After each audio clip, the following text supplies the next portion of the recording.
it's Christy with the Chirp YouTube channel. I would like to talk to you a little bit about Halloween, thus the ears. Pretend I'm a cat. That is my very favorite animal in the entire universe. I'm not wearing whiskers and a little black nose today because I have things I need to do after this and I didn't want to have to wash my face off. And as I'm filming this, it is not Halloween, so it would be really strange for me to walk around in costume. And I'm not actually dressing as a cat for Halloween this year. I am dressing as something else. If you're interested, give me a thumbs up on this video and I will share with you what my costume was. I am actually going to a dress-up costume party this year and I'm kind of excited. It's been a while since I've done that. So let's talk about kids with special needs and Halloween, because it can be very tricky. I can't believe I've never done a video on this before, even though I've been doing videos on this channel for 4 years or so. It's quite a shock to me. I just didn't think about it. And then I read an article in the newspaper about special Halloween bags that said, "Be patient, I have autism" on them. And families were going crazy and lining up to get these bags for their kids. And I thought, hey, I've got a lot of good ideas about how to make Halloween and trick-or-treating specifically more tolerable and more fun for children, especially children with autism. The first thing I want to say is go early.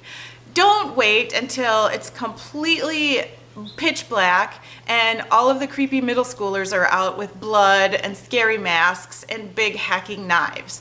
That's not a good time to take out your child with autism who might happen to be a little sensitive about some of those scary things.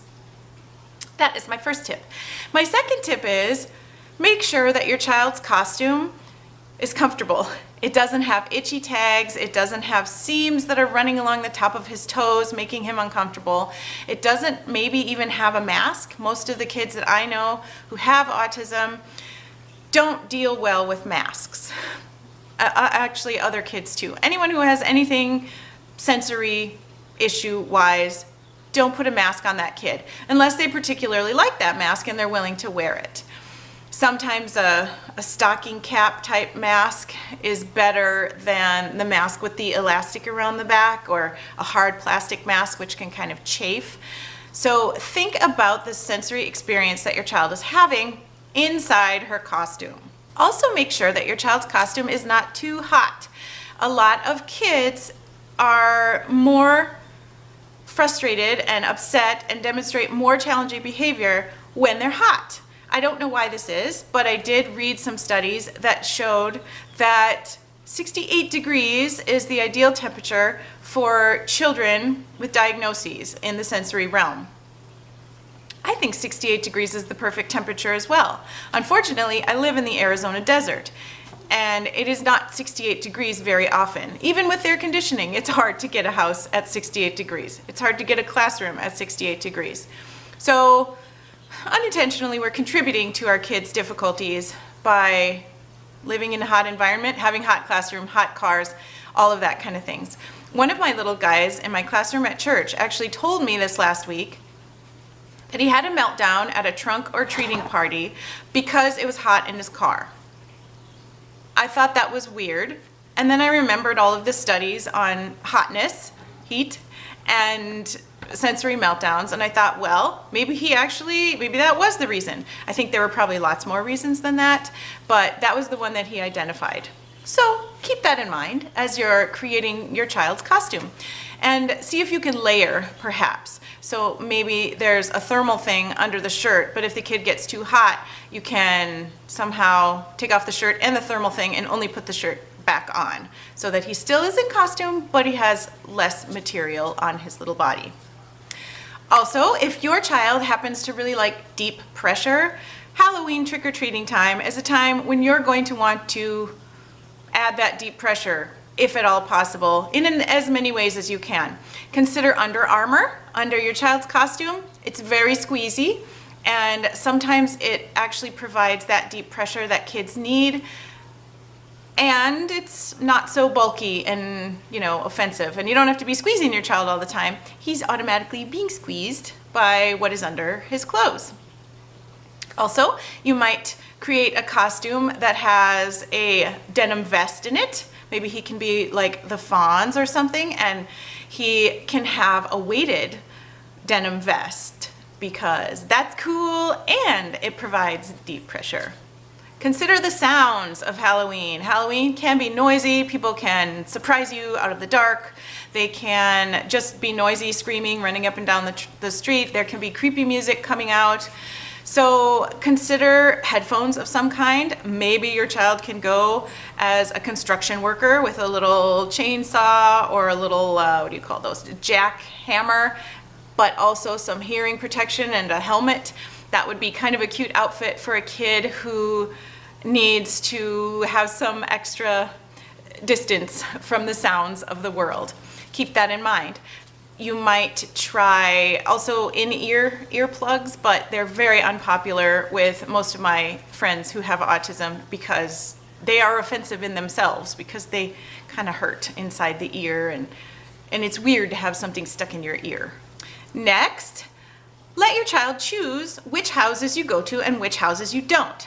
I have known a lot of little friends with autism who were terrified by those big blow-up things and dangly down ghosts and creepy noise and blood.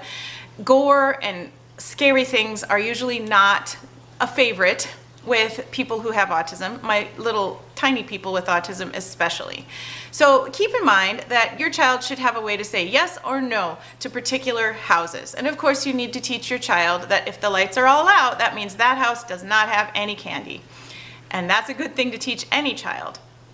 So maybe you can have a little yes or no sign and your child points to yes or no when you come to each house.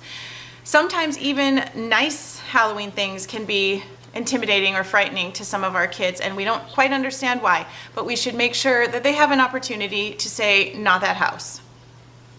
If your child happens to be afraid of the dark, make sure that she has a light to carry with her, whether it's a flashlight or some sort of a spinning sensory thing that lights up, or whether it's just one of those glowing sticks on her hand or on her wrists and her feet. If she's scared of the dark, give her some light to take with her. Another hint is that some of our kids are going to become less verbal even than they already are because they're in an unknown circumstance doing things that they're not used to doing and they haven't really practiced a whole lot before. If that's the case, we need to supplement their verbal skills, and one way to do that is to have a sign that the kid holds up that says trick or treat. Maybe it has some stickers on it or some drawings by the child, and you create it together beforehand and then you hold it up, or you help the child hold it up, or the child does it all by herself. Whatever the case is, she should have a way to say trick or treat. If your child would prefer, you can also have a button. I will put links to these down below. I use them in my classroom for various different things, but you can record a message on the button and then all the child has to do is push it and it would say trick or treat. So that is another option for kids who are not verbal or who are minimally verbal, or kids who just might be a little freaked out or too excited to use words the way that you wish they would. This is a great opportunity for thinking creatively, and also it's a great way to help your child to practice those behaviors that you want to see more often. Yes, we want to interact with people, and sometimes we need a little more support to do it. That's cool. This is also a really great awareness raising way to help your neighbors and maybe people in your community realize that kids are different and every kid is going to interact in a slightly different way. My last tip is that kids should have a good way to let you know when they are finished, because they're probably going to be finished sooner than you were when you were a kid, or maybe sooner than your other children, or sooner than your nieces and nephews. They may be all done and you might not know it. So there should be a way, whether it is a picture in their communication book, or whether it's you teach them that when you're all done, you just tell me all done. You say all done, or you sign all done, or you just pull my hand and we go home. That is how I will know you will be done. Whatever it is, make sure that your child knows that it is up to him to tell you when he is finished. Otherwise, you notice behaviors starting up, and you can model, Mama, I'm finished, or Daddy, all done, and then you can go home.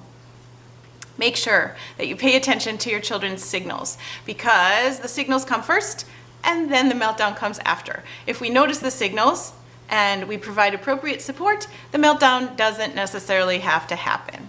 So don't push your kids too hard. Halloween is supposed to be fun. If it's not fun, I'm not sure there's a point. If we force our kids into doing things that are not fun for them, maybe we should reconsider why we're doing that. I hope you and your family have a wonderful Halloween, and thank you for watching this video. I'll see you in my next one.